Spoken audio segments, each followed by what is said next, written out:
እግዚአብሔር ስለኛ ኢየሱስን ሲያይ የታረደውን ነው የሚያየው፣ መስዋዕት የሆነውን ነው የሚያየው፣ ዋጋ የከፈለውን ነው የሚያየው። የዓለም ዊክድነስ የዓለም ክፋት የነበረበት ግልሙትና የነበረበት ጥፋት የነበረበት ሴንተር የሆነውን ቦታ ነው እግዚአብሔር የመረጠው። ሴንተር ኢያቡሳውያን የነበሩበት ጠንቋዮችና ሟርተኞች የነበሩበት ዳዊት ተዋግቶ የያዘው ስፍራ ነው ኢየሩሳሌም። በኢየሱስም ዘመን የክፋት ክፋት የነበረበት ዘመን ነው። ብዙ ነቢያቶችን ያፈሰሰች ከተማ ናት ኢየሩሳሌም። ብዙ ግፍ ያለባት ከተማ ናት ኢየሩሳሌም። በዛ ነው ስርየትን ያደረገው ኢየሱስ። በዛ ነው ለኛ ኃጢአት ራሱን ያቀረበው መስዋዕት የሆነው ኢየሱስ። እኛን ለመቀደስ እሱ ከከተማ ውጪ መከራን ተቀበለ። እርሱ ነው የሞተው፣ ኢየሱስ ነው የሞተው፣ ኢየሱስ ክርስቶስ ነው የሞተው። ያኔ እናንተ ሞታችኋል፣ የመንግስተ ሰማያት ልጆች ነው።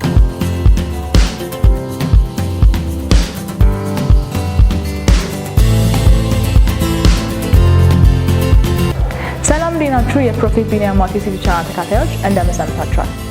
እንደተለመደው በዛሬው ቪዲዮ ደግሞ አዲስ ትምህርት ይዘንላችሁ መጥተናል። ድንገት ከዚህ በፊት የነበረው ቪዲዮ ካልደረሳችሁ እዚህ ጋር ሊንክ አለ፣ እሱን ነክታችሁ ማግኘት ትችላላችሁ። ቀጥታ ወደ ትምህርቱ እንሂድ። ቁጥር 8 እሺ፣ እነርሱም መንፈሱ ውሃውና ደሙ ናቸው፣ ሶስቱም ይስማማሉ። መንፈሱ ይመሰክራል አለ። እነርሱ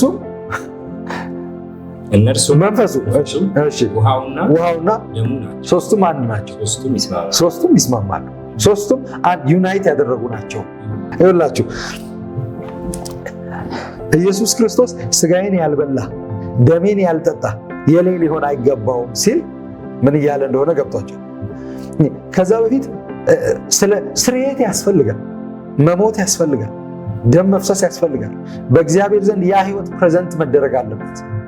ያ ህይወት የተከፈለው ዋጋ ፕሬዘንት መደረግ አለበት። በእግዚአብሔር ዘንድ ፕሬዘንት መደረግ አለበት። ይኸውላችሁ ኢየሱስ ክርስቶስ ሞተ፣ ኢየሱስ ክርስቶስ ደሙን አፈሰሰ፣ ኢየሱስ ክርስቶስ ሞተ።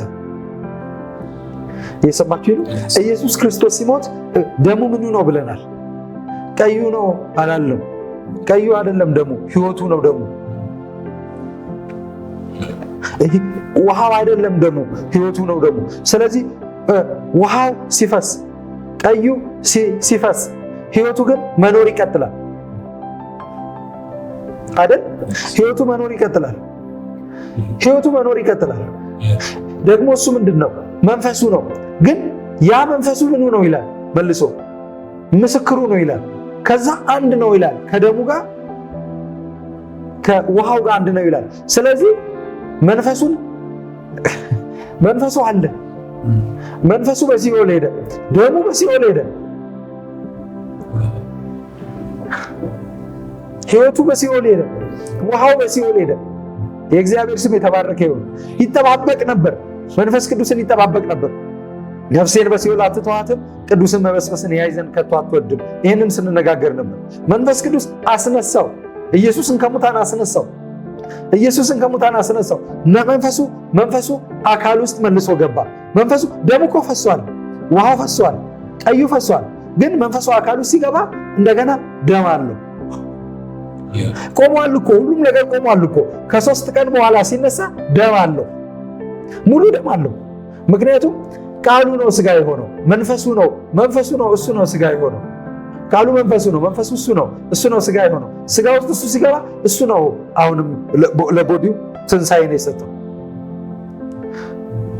መንፈስ ቅዱስ ሲያወጣው ሲያስነሳው፣ ከዛ ሲንቀሳቀስ ኢየሱስ ክርስቶስ ሲንቀሳቀስ የሰማችሁ ነው።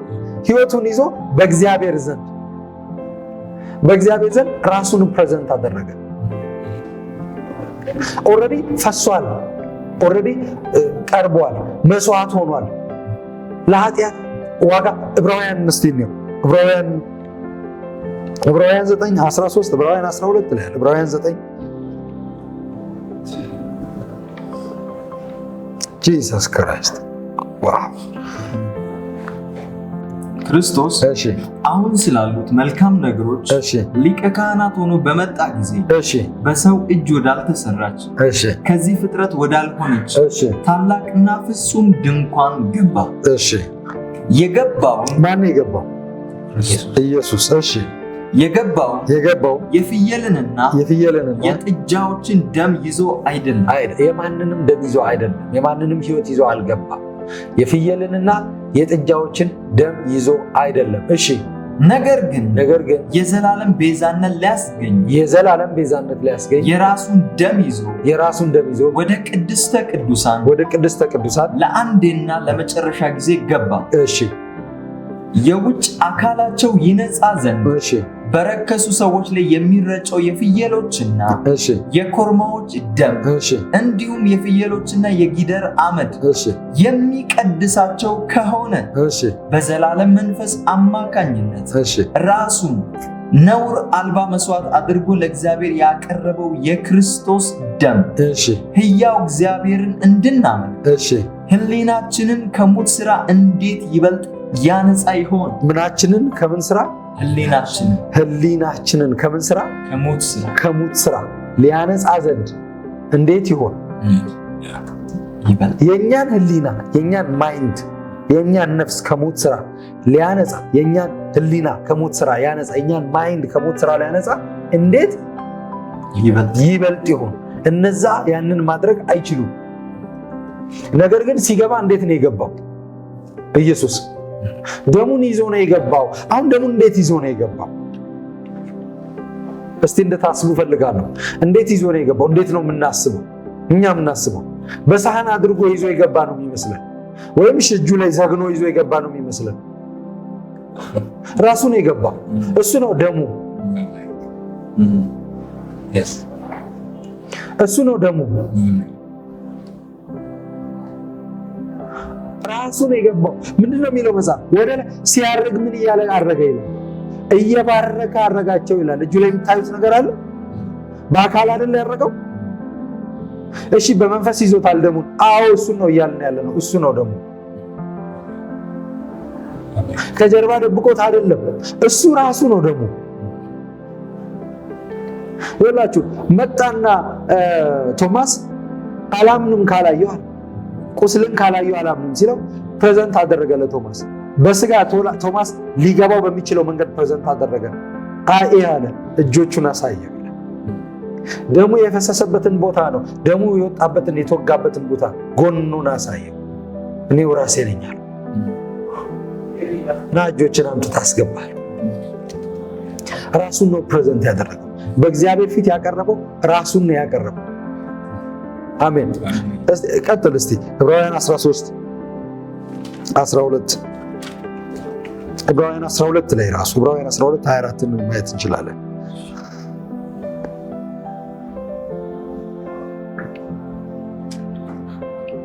እናንተ ግን ወደ ጽዮን ተራራ ወደ ሰማያዊቱ ኢየሩሳሌም ይኸውላችሁ፣ ይሄኛው ስለ ኢየሱስ ክርስቶስ ደም ቃል ነው የሚናገረው። ከዛ በፊት ግን ዕብራውያን 13:12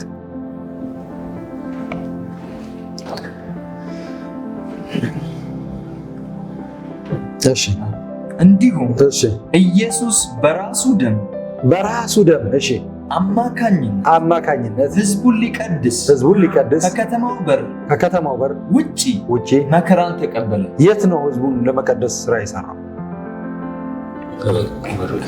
ቀራንዮ ላይ ጎልጎታ ላይ። እኔ አንድ በጣም የምወደው መዝሙር አለ፣ በቅርብ የወጣ መዝሙር፣ የአውታሩ ከበደ መዝሙር። በጣም የምወደው መዝሙር። ያወራል ቀራንዮ፣ ያወራል ተራራው እያለ የዓለም ኃጢአት እዚህ ነው የቆመው። እዚህ ቦታ ነው የቆመው። ፊዚካል ቦታ ላይ ወጥቶ ከከተማ ውጪ ኢየሱስ የራሱን ደም ያቀረበው።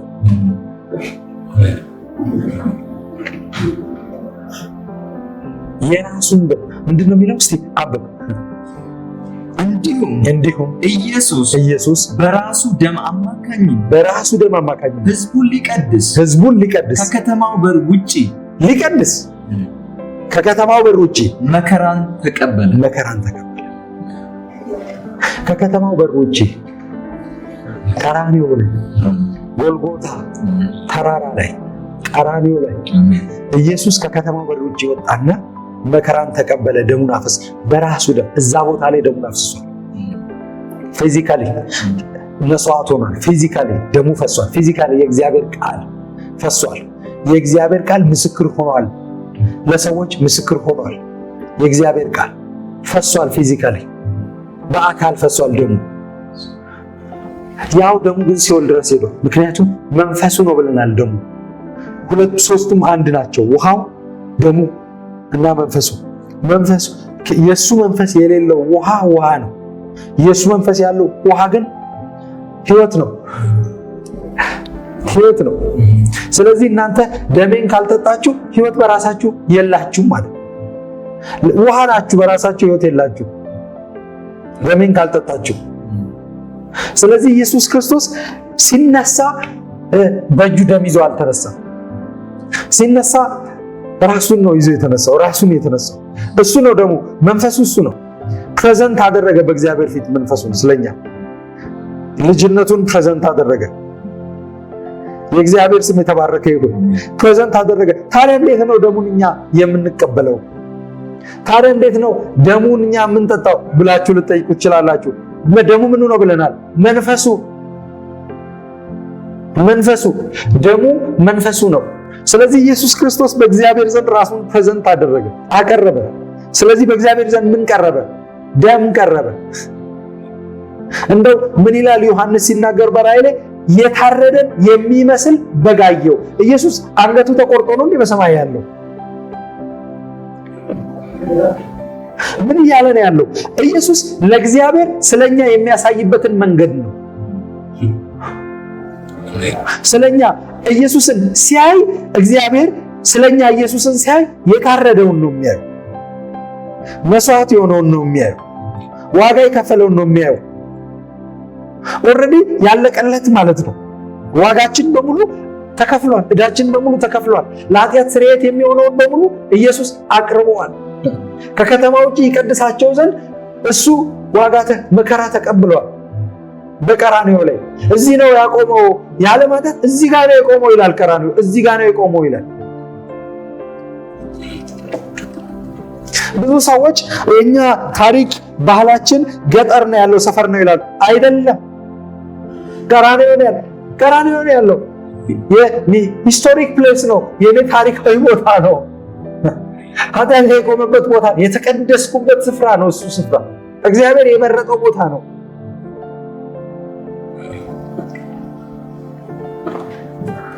የዓለም ዊክድነስ፣ የዓለም ክፋት የነበረበት፣ ግልሙትና የነበረበት፣ ጥፋት የነበረበት ሴንተር የሆነውን ቦታ ነው እግዚአብሔር የመረጠው።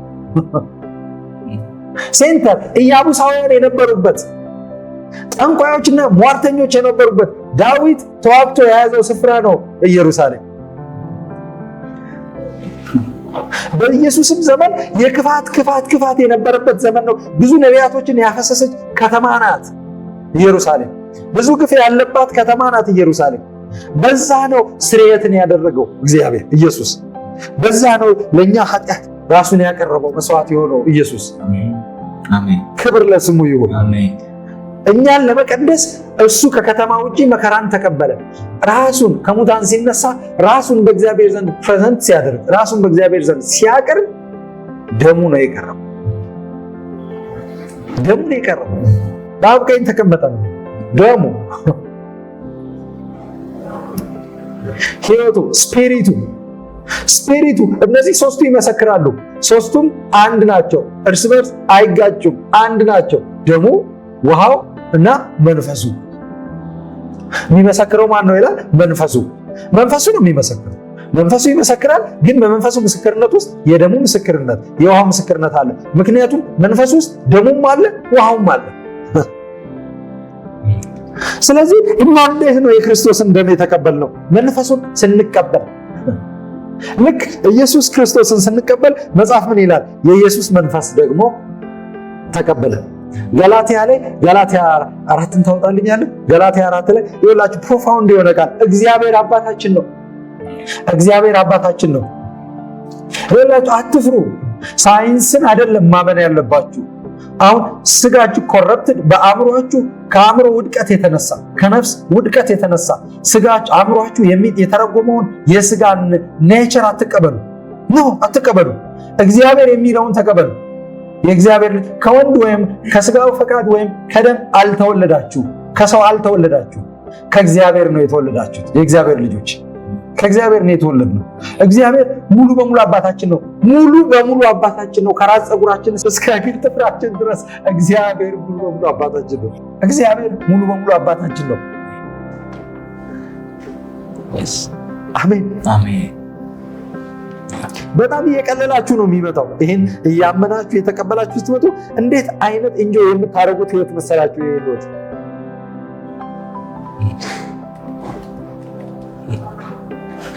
በእናንተ የሚኖረው ክርስቶስ ነው እንጂ እናንተ አይደላችሁም ስንል ዝም ብለን ምንድነው ፋናቲክ ሆነን አይደለም።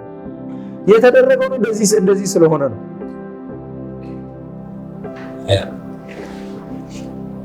በራሳችሁ ህይወት የላችሁም።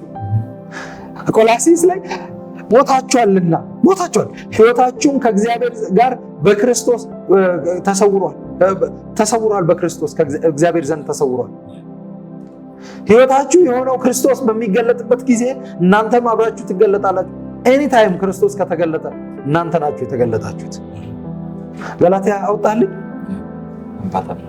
አባት የሚለው ገላትያ ስንት ነው? 4 ገላትያ ምዕራፍ 4 ከቁጥር 5። እሺ ነገር ግን የተወሰነው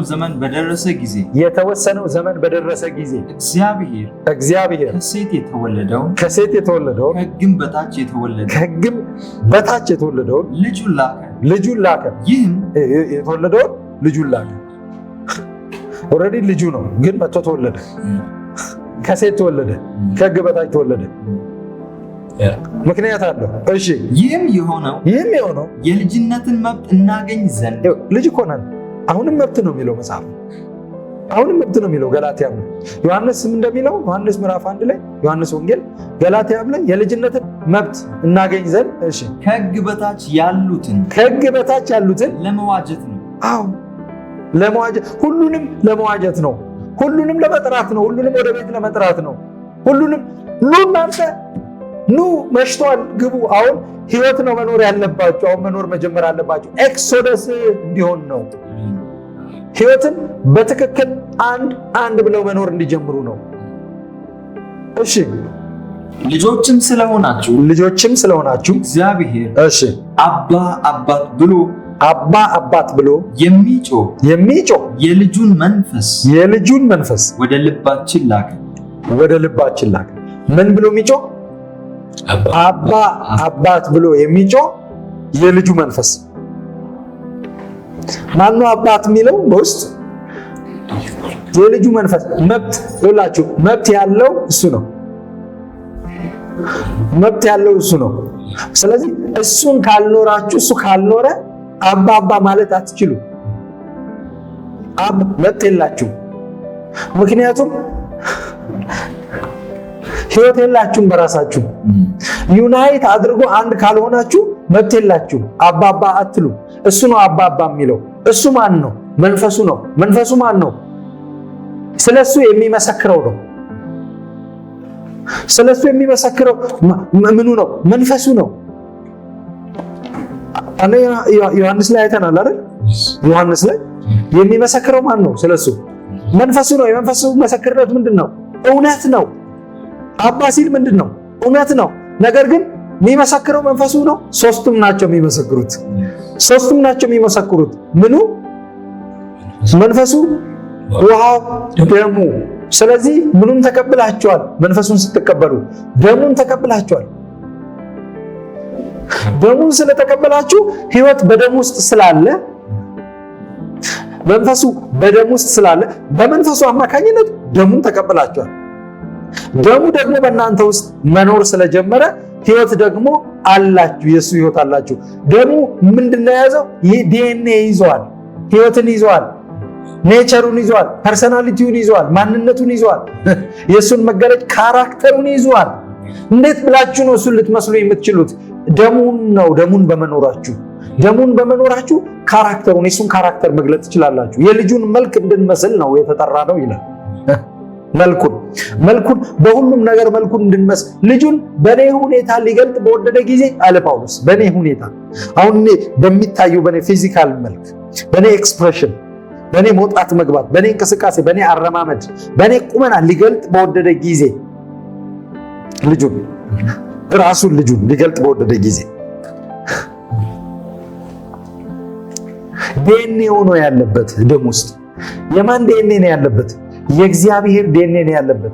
የእግዚአብሔር ዲኤንኤ ስላለበት ምን ይላል መንፈሱ? ከመንፈሳችን ጋር ሆኖ ወይም መንፈሱ በእኛ ውስጥ ሆኖ ምን ይላል? መንፈሱ የሆነው እርሱ እኛ ውስጥ ያለው እርሱ ማን ነው? እኛ ነው። ሌላ ማንም የለም እኛ ውስጥ የሚኖር።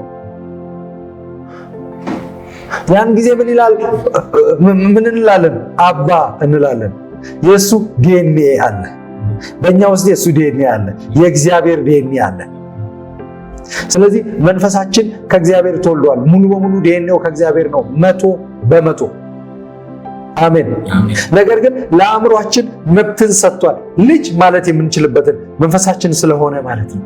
መጀመሪያም ስለሆነ ዩናይት ሲያደርግ ልጁ ሲኖር እኛ አይደለንም፣ እሱ ነው የሚኖረው። ስለዚህ ያ እሱ ሃሌሉያ፣ እሱ የሆነው በእኛ ውስጥ የሚኖረው እርሱ በእግዚአብሔር ዘንድ ራሱን ፕሬዘንት አድርጓል። ስለዚህ ምን ብላችኋል? ሞታችኋል።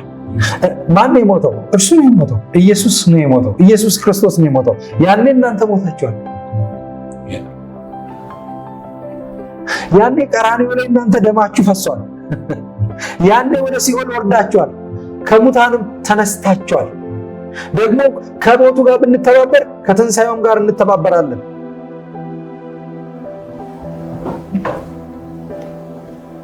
ጌታ ይመስገን።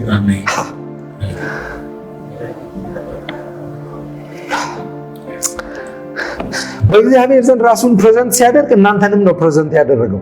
ኢየሱስ በአካል ሄዶ ፕሬዘንት ሲያደርግ እናንተንም ነው ፕሬዘንት ያደረገው። ስለዚህ ሕይወታችሁ በአብ ቀኝ ነው ያለው። በአብ ቀኝ ተሰውራችኋል። ማን ነው እርሱ? ኢየሱስ ክርስቶስ ነው። አሜን።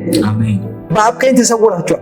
በአብ ቀኝ ስትሰወሩ፣ በአብ ቀኝ ስትቀመጡ፣ በአብ ቀኝ ፕሬዘንት ስትደረጉ፣ ደሙ ነው ፕሬዘንት የተደረገው። ሕይወቱ ነው፣ መንፈሱ ነው ፕሬዘንት የተደረገው። ውሃው ነው ፕሬዘንት የተደረገው። እናንተ ናችሁ ፕሬዘንት የተደረጋችሁት። እኛ ነን።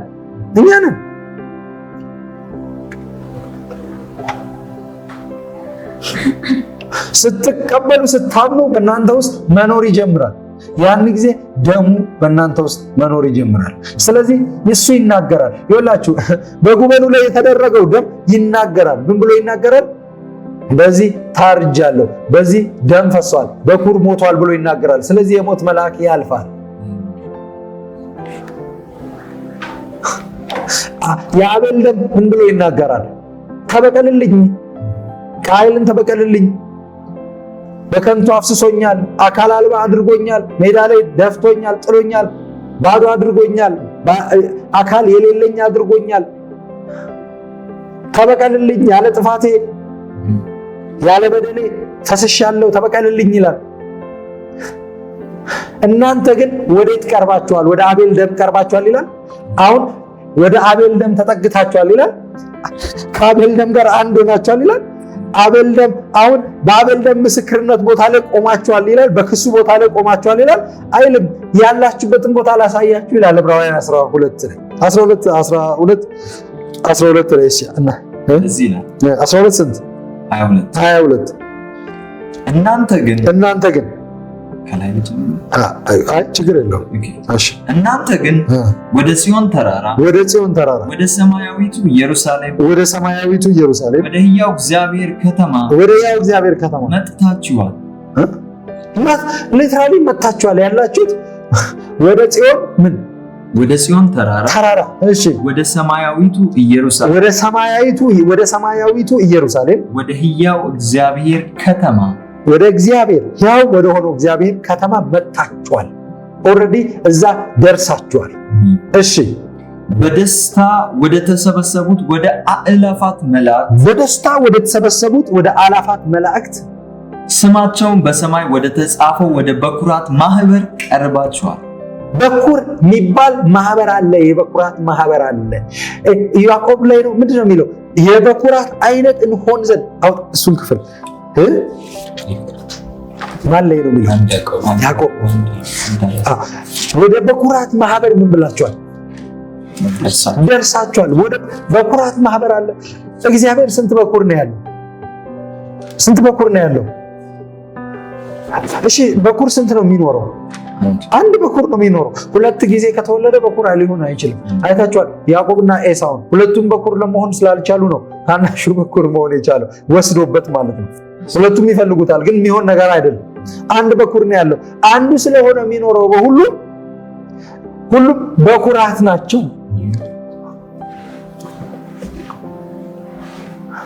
እሺ ወደ በኩራት ማህበር ደርሳቸዋል፣ ቀርባቸዋል። የሁሉ ዳኛ ወደ ሆነው ወደ እግዚአብሔር ፍጹምነት ወዳገኙት ወደ ጻድቃን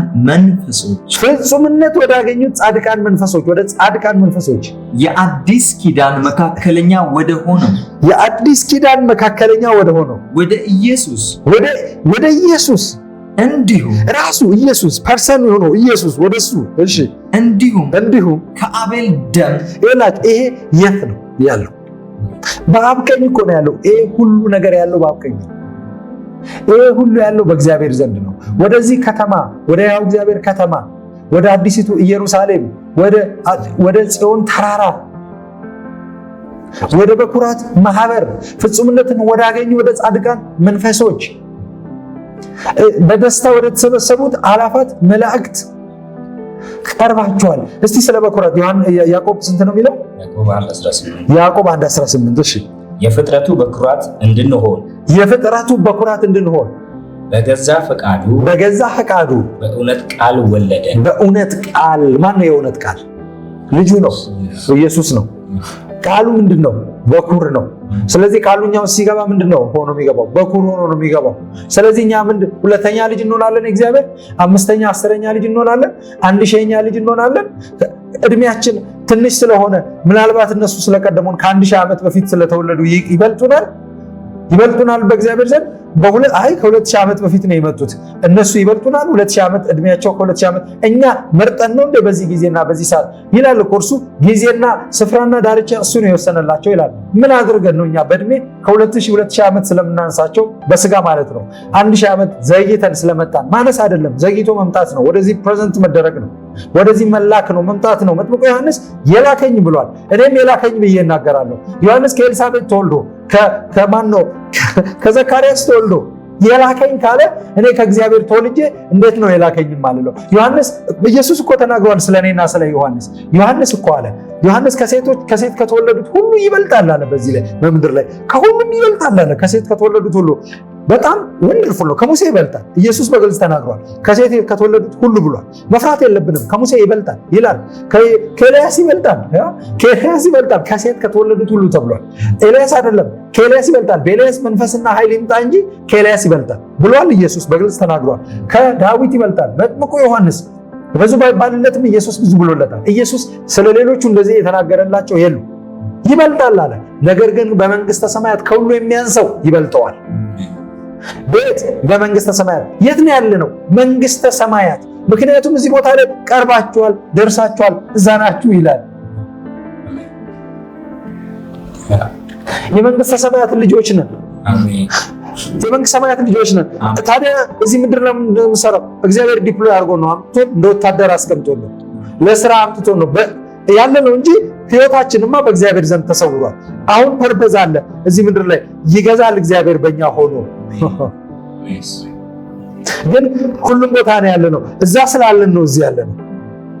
አሁን በእምነት የምንኖረው በሱ ላይ ባለን እምነትና መደገፍ ብቻ ነው። ስለዚህ የበኩራት የፍጥረቱ በኩራት አይነት እንድንሆን በገዛ ፈቃዱ ከማይጠፋ ቃሉ ምን ይላል አስቦ የፍጥረቱ በኩራት እንድንሆን በገዛ ፈቃዱ በእውነት ቃል ወለደን።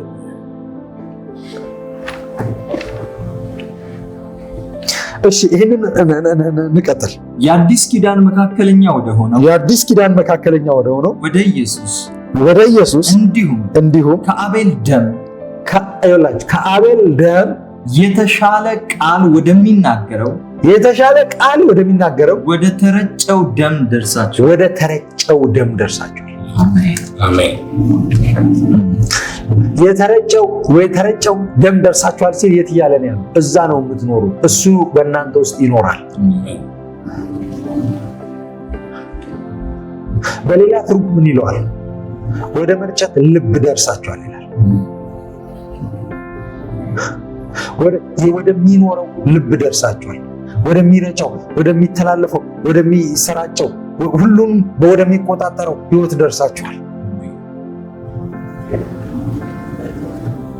ያ የተሻለን ቃል የሚናገረው በእናንተ ውስጥ ሆኖ ነው የሚናገረው። የእግዚአብሔር ስም የተባረከ ይሁን። ምን ብሎ ነው የኢየሱስ ክርስቶስ ደም የሚናገረው? ምን ብሎ ነው የኢየሱስ ክርስቶስ ደም የሚያወራው?